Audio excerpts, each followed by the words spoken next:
छत्तीसगढ़ में एक सनसनीखेज खुलासा। राज्य में 2 नाबालिग आईएसआईएस के डिजिटल मॉड्यूल में फंस चुके एटीएस ने रायपुर भिलाई से 10वीं और 11वीं क्लास के इन छात्रों को पकड़ा है, जो सीधे पाकिस्तान के आईएसआईएस हैंडलर से संपर्क में थे। एटीएस की जांच में सामने आया कि नाबालिगों को इंस्टाग्राम के सीक्रेट ग्रुप, गेमिंग चैट और डार्क वेब के जरिए ब्रेन वॉश किया जा रहा था। सबसे खतरनाक मोड़ तब आया जब बच्चों से ऑपरेशन सिंदूर का मैप मांगा और उन बच्चों ने उसको भेज भी दिया।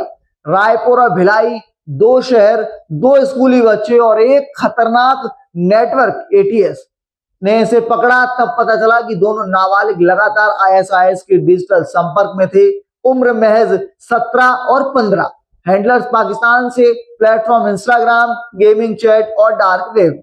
आईएसआईएस हैंडलर्स उन्हें हिंसा का ग्लैमर दिखाते थे, हथियारों के वीडियो दिखाते थे, नकली हीरोइज्म और कट्टरपंथी भाषण। चैट से बच्चों को सिखाया जा रहा था ये सब कुछ कि किस तरीके से आगे इस नीति को बढ़ाया जाए। एटीएस को तब झटका लगा जब जांच के दौरान सामने आया हैंडलर्स ने नाबालिगों से ऑपरेशन सिंदूर से जुड़े मैप की क्लिपिंग भेजने को कहा और जिसके बाद उन नाबालिग और मासूम बच्चों ने उसको भेज भी दिया। यह एक बड़ी आतंकी साजिश के शुरुआती चरण का हिस्सा हो सकता था। एटीएस ने दोनों ही नाबालिग को 1.5 साल तक चुपचाप ह्यूमन सर्विलांस और साइबर ट्रैकिंग में रखा। हर चैट, हर लॉग, हर इंस्टाग्राम ग्रुप, सब कुछ एक एक परत पर सामने आया। इसके दौरान यह भी पता चला कि जैसे ही किसी ग्रुप पर ज्यादा ट्रैफिक बढ़ता था, हैंडलर उसे तुरंत बंद कर देते थे। नाबालिगों ने यह बताया कि अचानक नोटिफिकेशन आता था, ग्रुप आर्काइव्ड, या फिर लिखा आता था ग्रुप नो लॉन्गर अवेलेबल। जी हाँ, ये तरीके होते थे। इसका मतलब था हैंडलर्स भारतीय सुरक्षा एजेंसियों की मॉनिटरिंग को लेकर लगातार पूरी तरीके से सतर्क थे।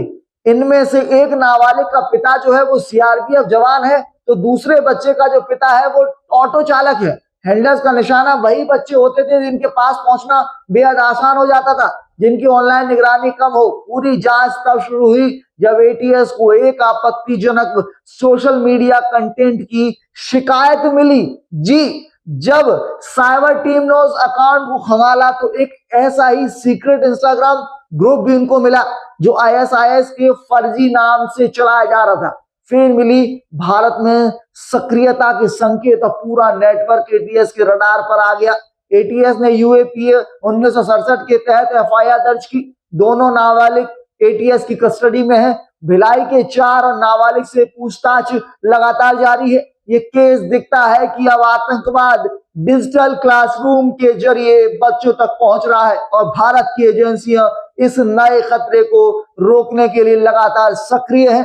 छत्तीसगढ़ में सामने आए ये मामला इस बात की बड़ी और कड़ी चेतावनी है कि आतंकवाद संगठन जो है सोशल मीडिया और गेमिंग चैट को अब हथियार बनाने में लगे हैं। एटीएस की सतर्कता से एक बड़ी साजिश तो टल गई, लेकिन सवाल एक जरूर छोड़ गई, क्या हमारे बच्चे इस डिजिटल खतरे से सुरक्षित हैं या नहीं? फिलहाल के लिए इतना ही। धन्यवाद।